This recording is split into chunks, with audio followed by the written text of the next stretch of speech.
يا رسول الله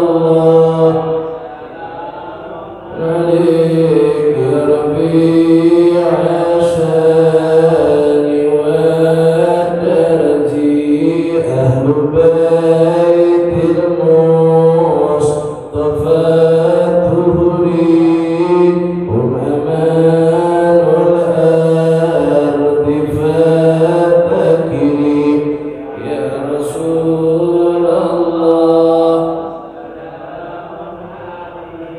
يا رفيع شاني ودرجي رب فانفعنا ببركتهم واهدنا الحسنى بحرمتهم يا رسول الله من عليك يا ربيع شاني ودرجي وأمتنا في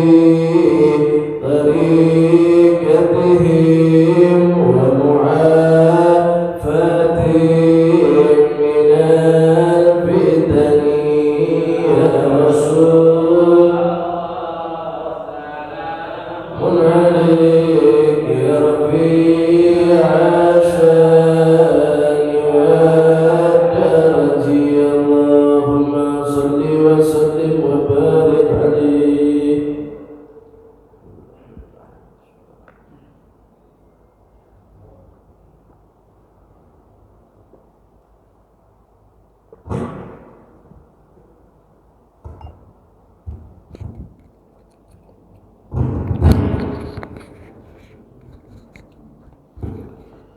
Bismillahirrahmanirrahim. Assalamualaikum warahmatullahi wabarakatuh.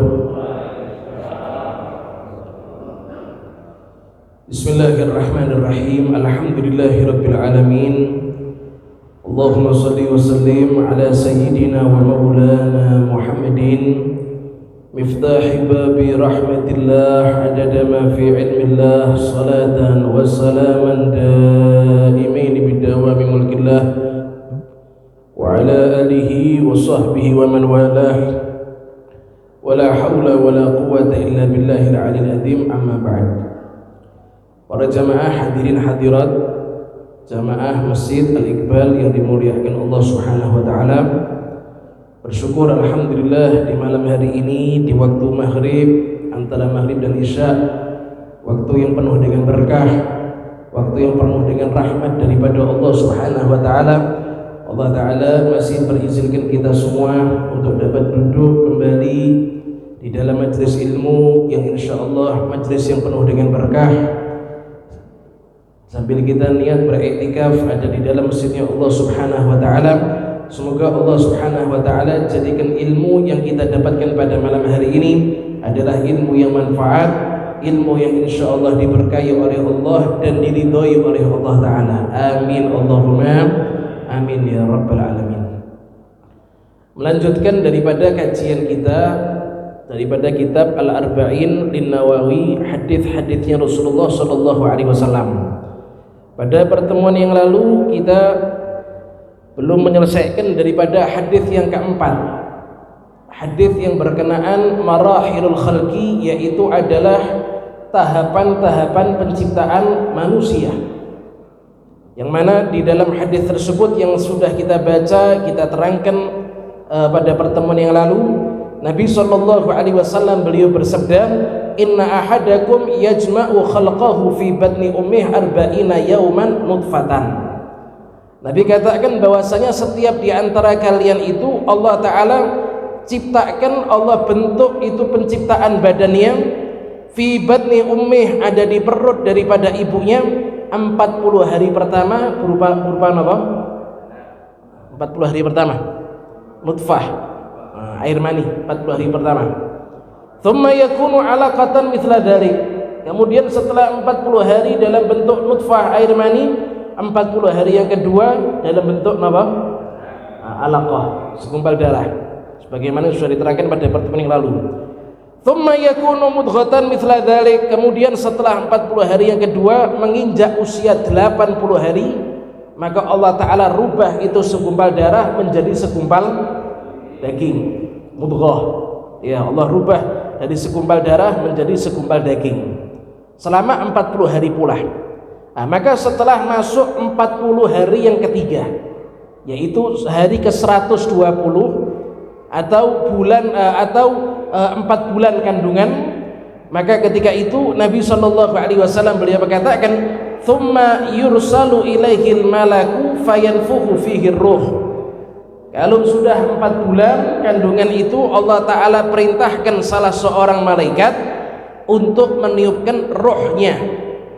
Nah, maka nyuwun sewu, semenjak itu jabang bayi itu baru mulai hidup. Nah, coba ini jangan ada yang bicara deh. Jangan ada yang bicara, coba semuanya perhatikan.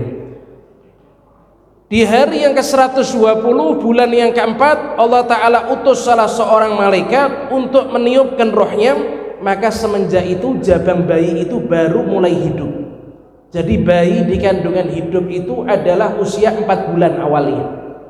Kalau bayi itu di bawah 4 bulan kandungan itu belum hidup namanya. Iya, tapi kalau sudah di atas 4 bulan, lah itu baru hidup itu, karena sudah ditiupkan yang namanya roh. Ya, tapi nyuwun sewu, bagaimanapun juga yang namanya bayi kalau dia itu lahir dalam keadaan keguguran, ya dalam keadaan apa? Keguguran, maka tetap bagaimanapun juga itu adalah anaknya sendiri. Ya, sebagian para ulama mereka mengatakan sebagaimana haknya anak yang wajib dikerjakan sama ayah, yaitu adalah ayah memberi nama yang baik, maka begitu juga kalau bayi itu keguguran itu tetap dianjurkan dikasih nama. Nah, bayi itu kalau keguguran tetap dianjurkan dikasih nama. Andai kata tidak diketahui jenis kelaminnya, karena belum terbentuk jenis kelaminnya, tidak diketahui ini bayi laki atau bayi perempuan, maka tetap dianjurkan dikasih nama yang bisa untuk laki dan perempuan.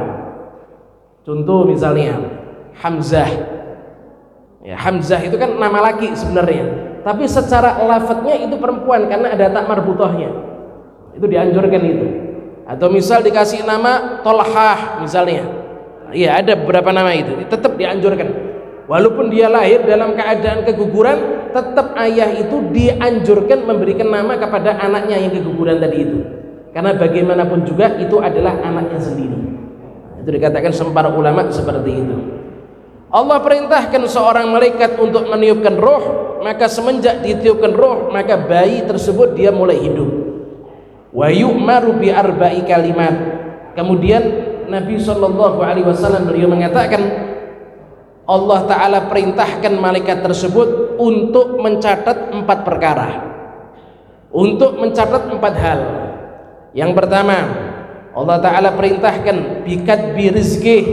Allah Ta'ala perintahkan supaya malaikat itu mencatat rezekinya. Ini jabang bayi calon manusia, nanti semenjak lahir sampai meninggal rezekinya seberapa itu sudah ditentukan sama Allah Ta'ala. Nah, ya, usia 4 bulan ditulis pertama, yaitu adalah rezekinya. Wa ajalih, kemudian setelah rezekinya ditulis sama Allah Ta'ala, Allah Ta'ala perintahkan malaikat tersebut untuk mencatat hal yang kedua, yaitu adalah ajalnya. Ini jabang bayi nanti kalau sudah lahir matinya usia berapa, tahun berapa, bulan apa, tanggal berapa, hari apa, jamnya berapa, meninggalnya di mana, ditulis ini. Ya, sudah ditentukan sama Allah Ta'ala. Ya, sampai meninggalnya ada di mana sudah ditentukan sama Allah Ta'ala. Maka tidaklah hayal kalau misalnya ada orang Wonosari sini, jalan Wonosari sini, kelahiran sini, besar ada di sini, ternyata ketika usia 4 bulan di kandungan Allah Ta'ala perintahkan nulis matinya di kota Mekah misalnya. Akhirnya ketika umroh atau haji meninggal ada di kota Mekah. Itu sudah ditentukan semenjak kapan ini? Kita di dalam liang lahat. Dari ajalnya itu usianya berapa, kemudian waktunya kapan, meninggalnya ada di mana, semua sudah ditentukan sama Allah Ta'ala. Tidak mungkin meleset sedikit pun. Ya, tidak mungkin meleset sedikit pun. Ini hal yang kedua yang diperintahkan sama Allah Ta'ala untuk ditulis sama malaikat. Kemudian hal yang ketiga, wa amalih, Allah perintahkan kepada malaikat tersebut untuk mencatat, untuk jabang bayi tersebut dicatat amalnya bagaimana. Nanti ketika ini jabang bayi kalau sudah lahir, tumbuh dewasa, amalnya baik atau buruk, amal solehnya banyak atau sedikit, maksiatnya banyak atau sedikit, semua perbuatannya sudah ditentukan sama Allah Subhanahu wa Ta'ala. Masya Allah. Ya, itu yang ketiga kata Nabi SAW. Kemudian yang keempat, Allah Ta'ala perintahkan malaikat tersebut untuk menulis wasyakiyin am sa'idin. Ini jabang bayi nanti kalau sudah mati, ini jabang bayi nanti kalau sudah lahir, tumbuh dewasa sampai tua, kemudian meninggal, nanti kalau sudah mati, sa'id au syaki, termasuk orang yang beruntung masuk ke dalam surga atau termasuk orang yang celaka masuk ke dalam neraka, itu sudah ditentukan sama Allah Ta'ala. Ya, itu semua sudah ditentukan sama Allah Ta'ala. Ini sekarang ini kita sudah ditentukan umur kita berapa. Makanya ada orang yang Masya Allah, ya, masih kecil, masih muda, tidak sakit meninggal dunia. Ada apa badan ini? Kejadian tidak sakit, pagi hari masih tertawa, siang hari masih tertawa, setelah asar masih tertawa, menjelang maghrib meninggal dunia.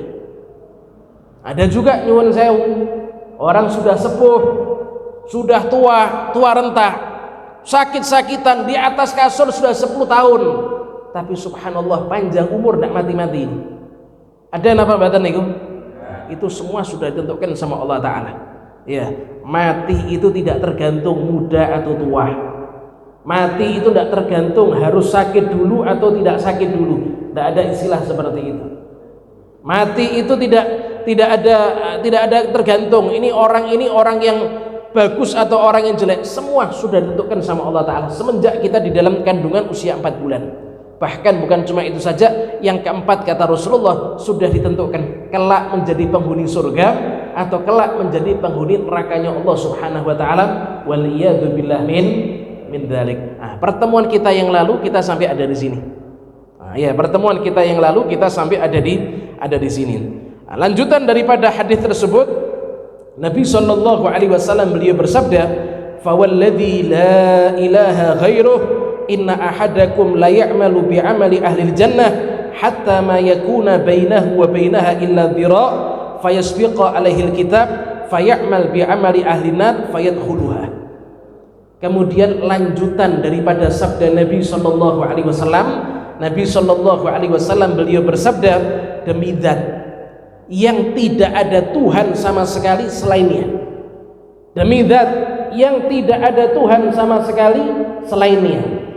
Nyuwun sewu, orang itu kalau sampai bersumpah berarti itu mengucap ucapan yang genting. Napa badan?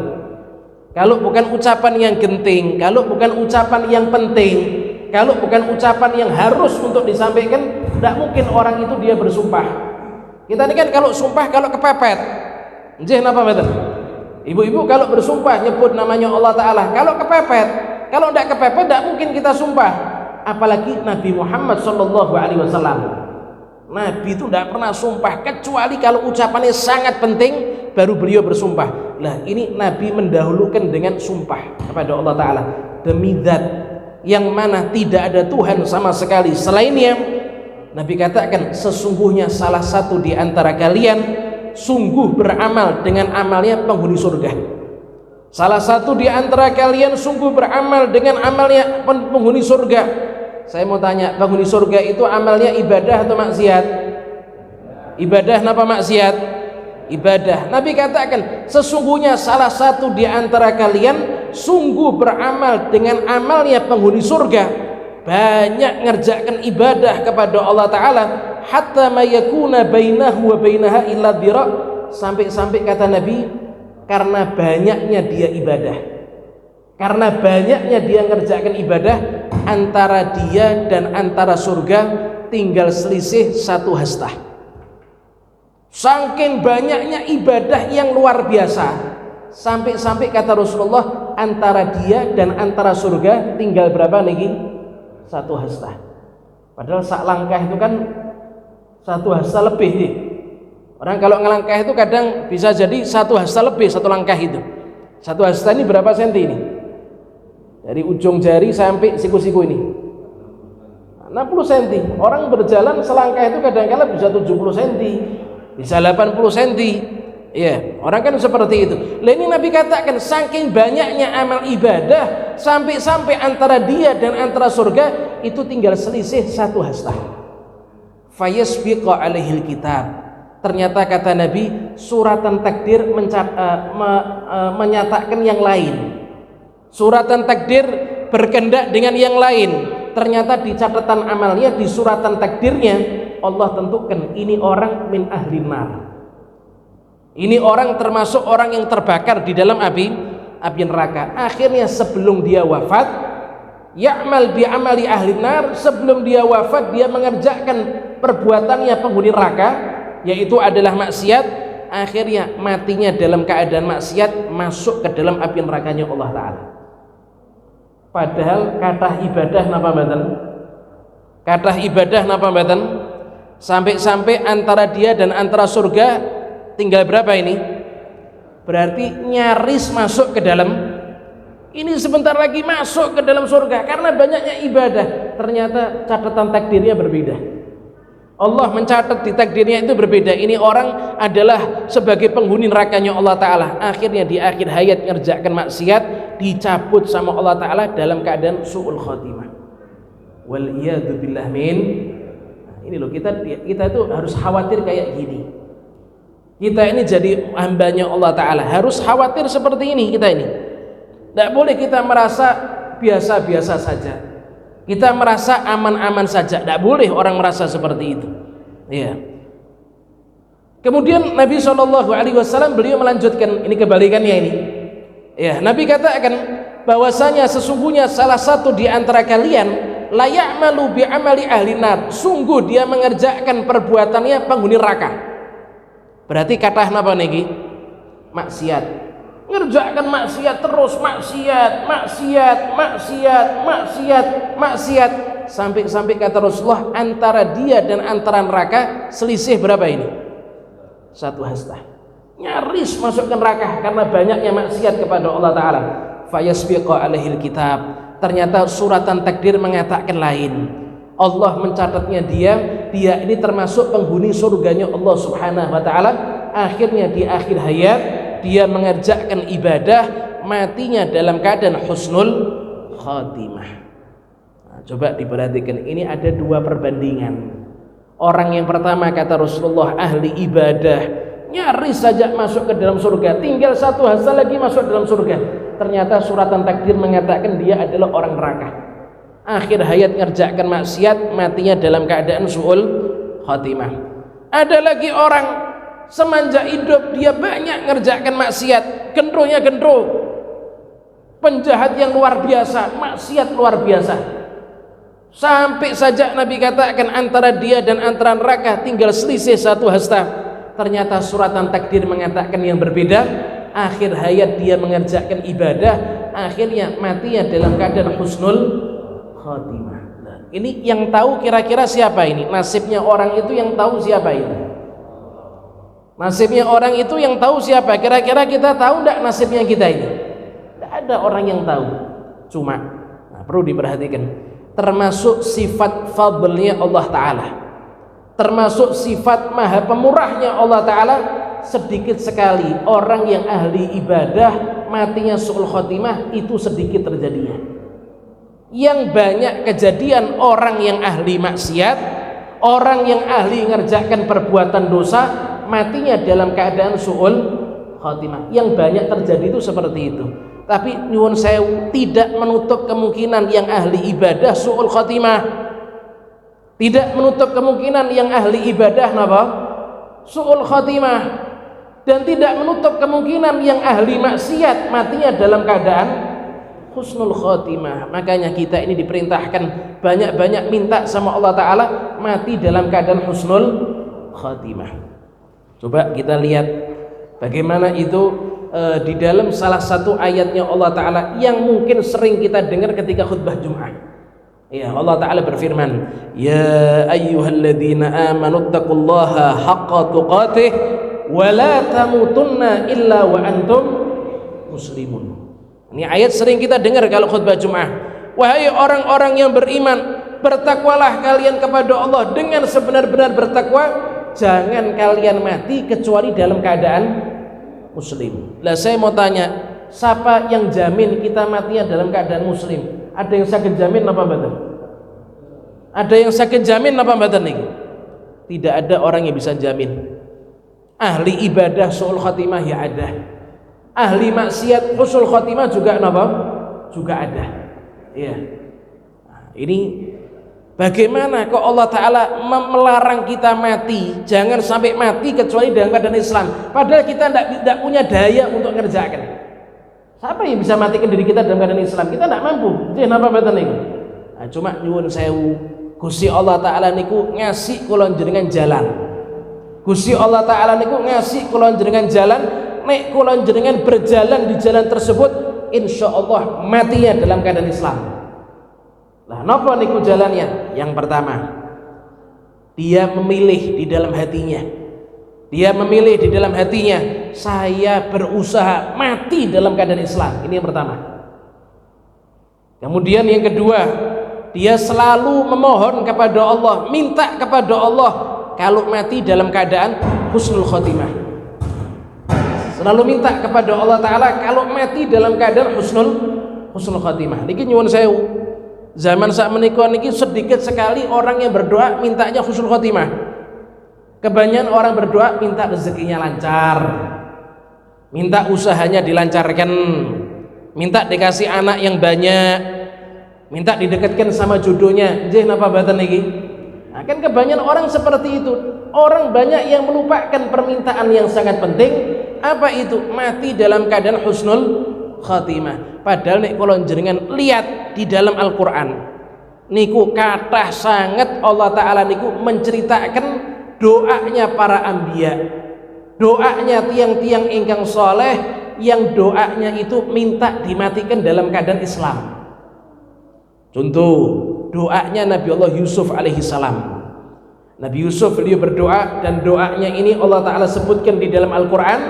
Nabi Yusuf beliau berdoa, anta wali fid dunya wal akhirah tawaffani musliman wa alhiqni bis salihin. Nabi Yusuf beliau berdoa, ya Allah, jenengan niki penolongku di dunia dan juga di akhirat. Matikan aku dalam keadaan muslim, bangkitkan aku, kumpulkan aku dengan orang-orang yang soleh. Niki yang doa sinten niki? Nabi Yusuf, Nabi, Rasulnya Gusti Allah Ta'ala.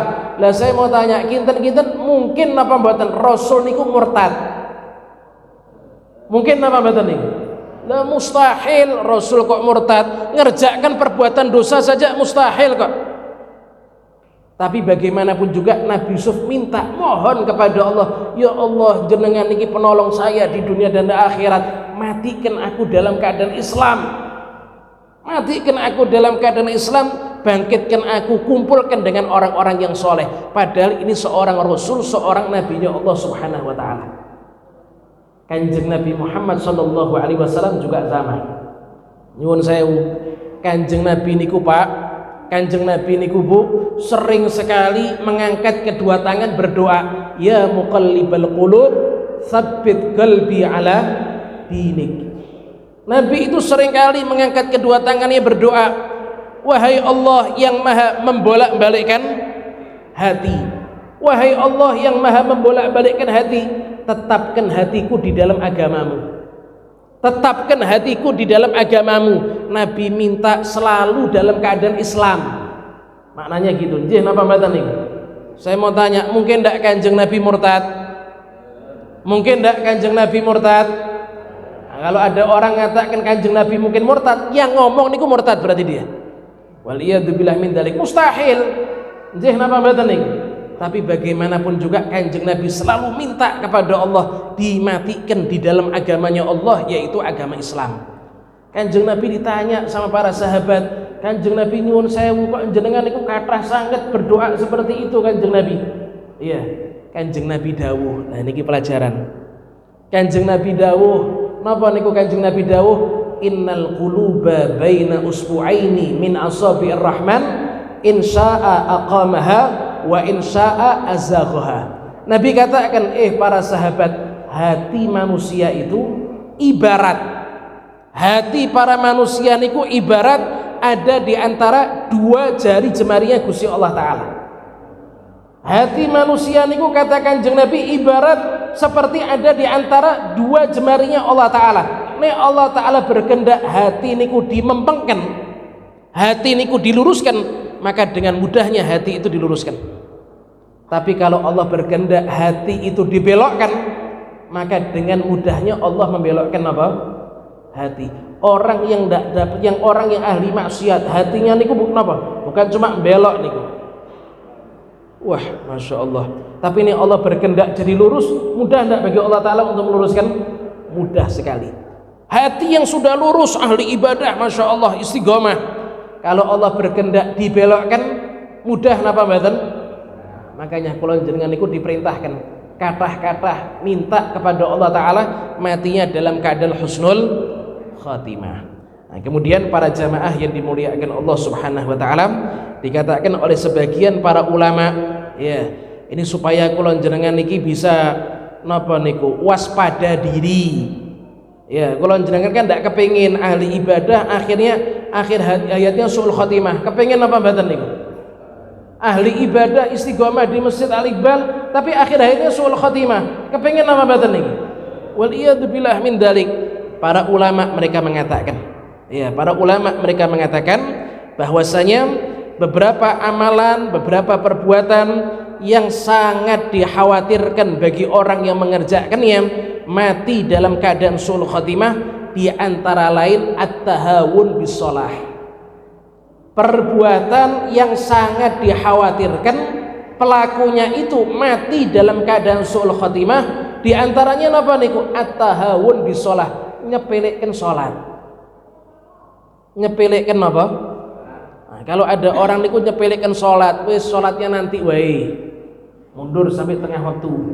Kalau sudah tengah waktu nanti wae. Ini lebih penting toko daripada salat ini. Pasarnya mumpung lagi laris. Ya, salatnya ditunda.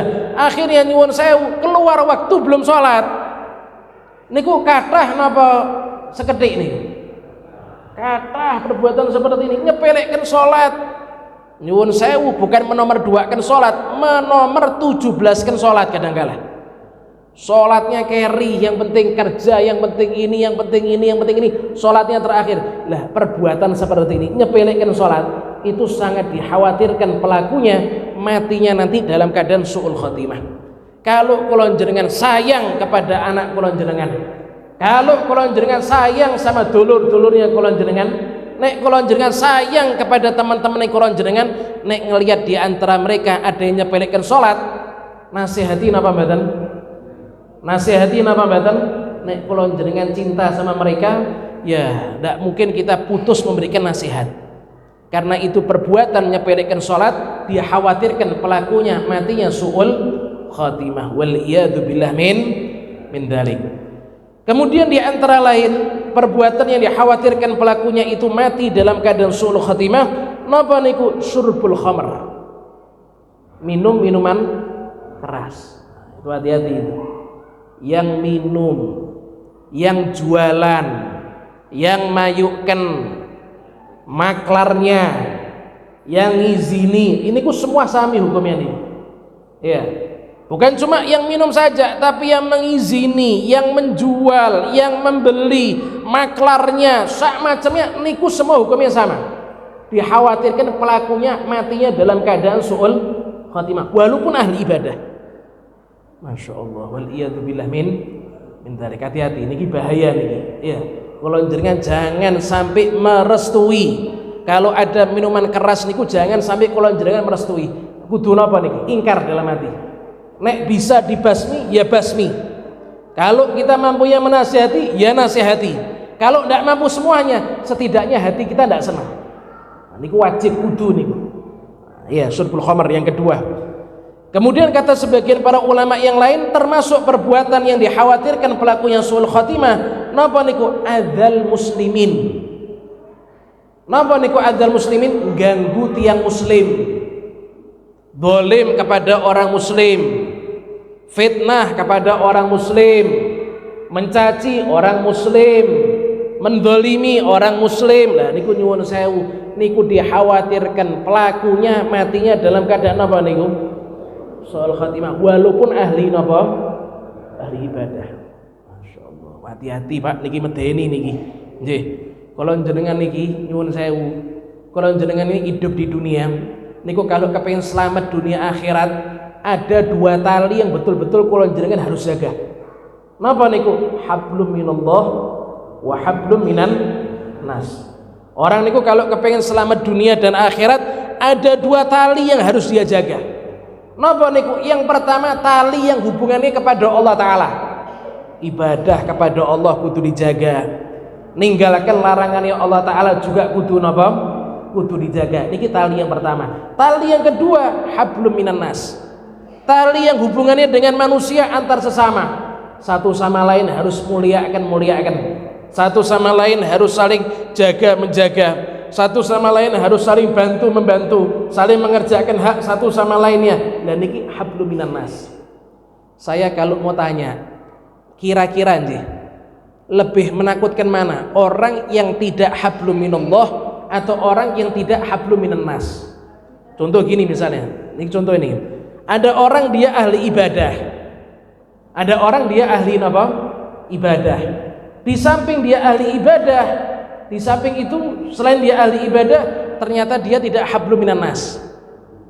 Nah, ya, dia tidak hablum minan nas, suka dolim sama orang. Ya.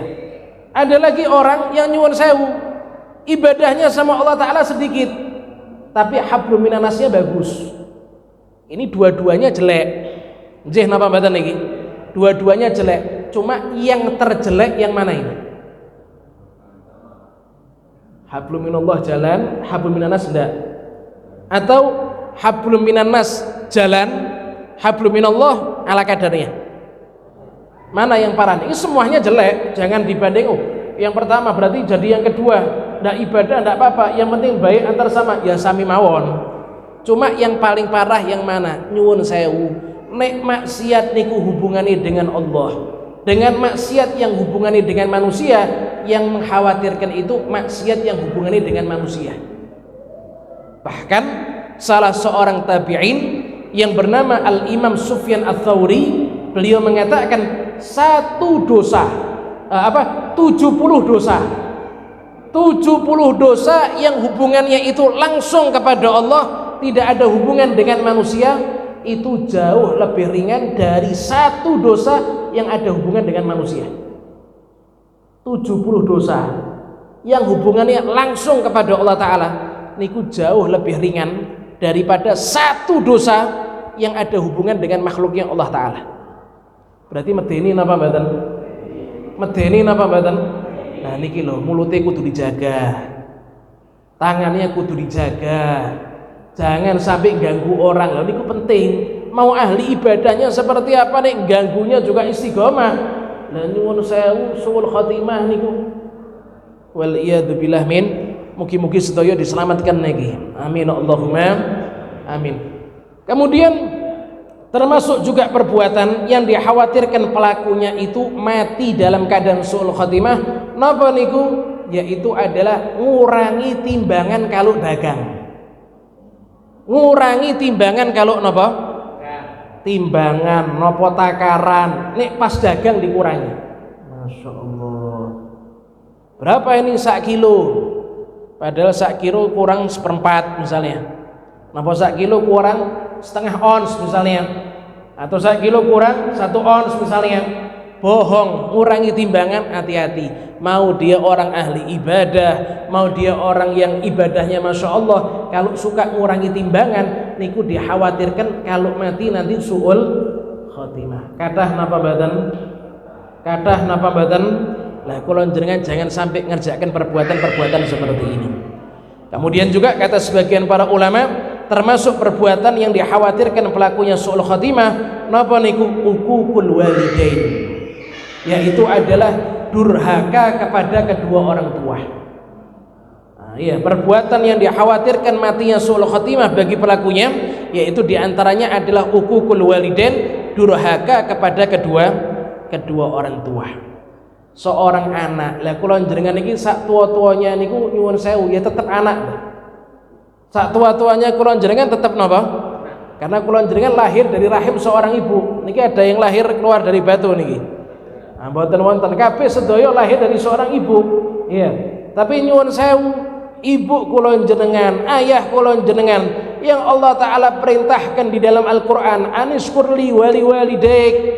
Yang Allah taala perintahkan di dalam Al-Qur'an, kamu kudu bersyukur kepadaku, kata Allah taala, dan kudu bersyukur kepada kedua orang tuamu. Kalau kula jenengan durhaka kepada kedua orang tua, mau ibadahnya kathah seperti apa, ibadah niku pahalane rontok sedaya niku. Ya. Ibadah niku pahalane napa? Rontok sedaya. Kanjeng Nabi beliau mengatakan ada 3 perbuatan yang kalau 3 perbuatan ini ada pada diri seorang, maka amal ibadahnya mau banyaknya seperti apa, tidak ada manfaatnya sama sekali. Kalau di dalam dirinya ada 3 hal ini, kata Kanjeng Nabi. Yang pertama, al-isyraku billah, mempersekutukan Allah taala. Ya, ahli ibadah tapi datang ke dukun. Ya, istiqomah di masjid tapi datang ke mana? Dukun. Ada napa mboten niki? Kathah zaman sak menika. Nah, niku hati-hati, amal ibadahnya tidak ada manfaatnya niku. Itu yang pertama. Yang kedua, uququl walidain, durhaka kepada kedua orang tua. Mau ibadahnya kathahnya seperti apa, mau ibadahnya niku masya Allahnya seperti apa, tapi kalau dia kurang ajar sama orang tua, niku ibadahnya tidak ada manfaatnya sama sekali, sedoyo rontok. Nanti kalau mati, khawatir matinya dalam keadaan su'ul khatimah, wal iyadu billah min.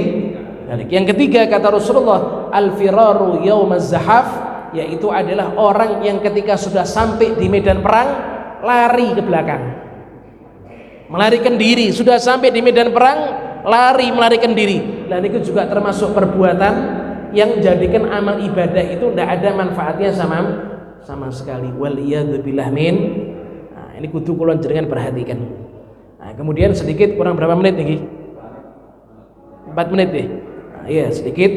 Kemudian juga para ulama mereka mengatakan di antara perbuatan yang diharapkan bagi pelakunya nanti kalau mati husnul khotimah. Nah, ini kebalikannya ini. Kalau tadi dikerjakan khawatir su'ul khotimah. Tapi kalau yang ini, kalau kula jangan mengerjakan, insya Allah matinya husnul khotimah. Nah, napa niku? Yang pertama, kata sebagian para ulama, yang pertama yaitu adalah hubbus sholihin. Yang pertama yaitu adalah cinta dengan orang-orang soleh.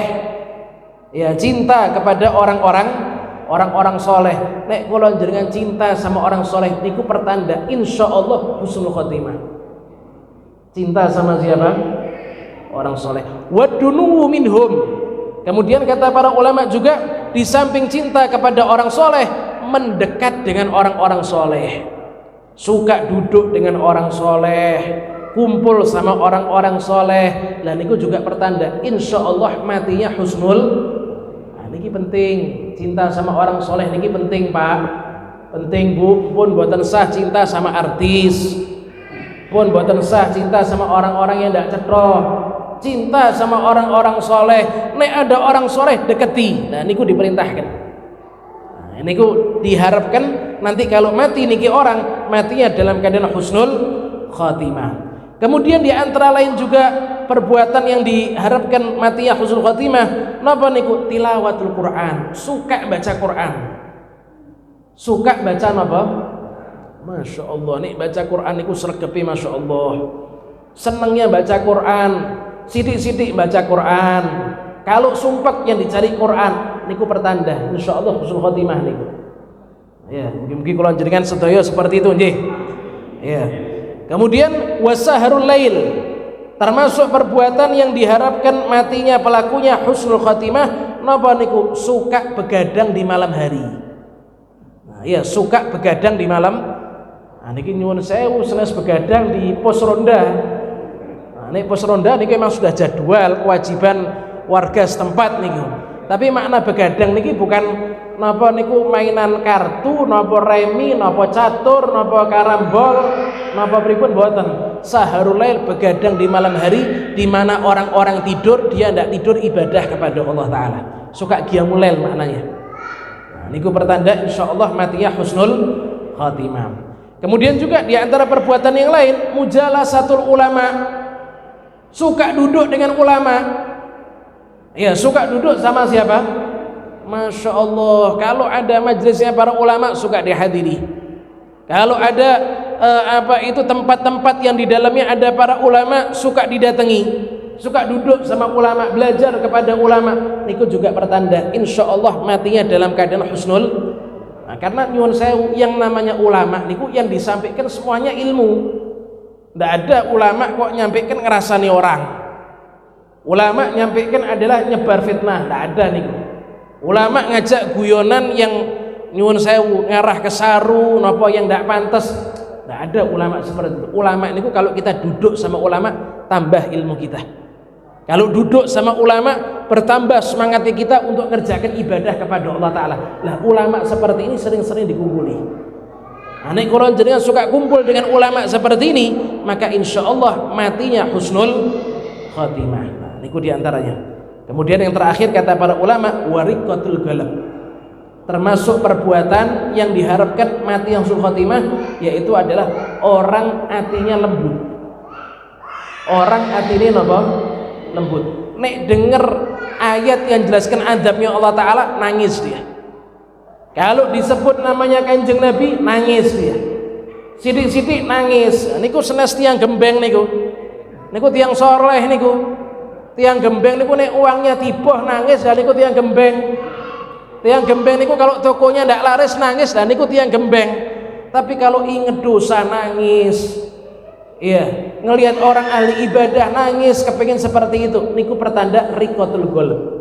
Nah, iya, riqatul qalb, dan ini insyaallah diharapkan orang yang seperti itu nanti matinya dalam keadaan husnul khatimah. Mugi-mugi sedaya insyaallah Allah taala akhiri usia kita dalam keadaan husnul khatimah. Amin amin ya rabbal alamin. Wa sallallahu ala sayyidina Muhammadin wa ala alihi wasallam walhamdulillahi rabbil alamin. Assalamualaikum warahmatullahi wabarakatuh.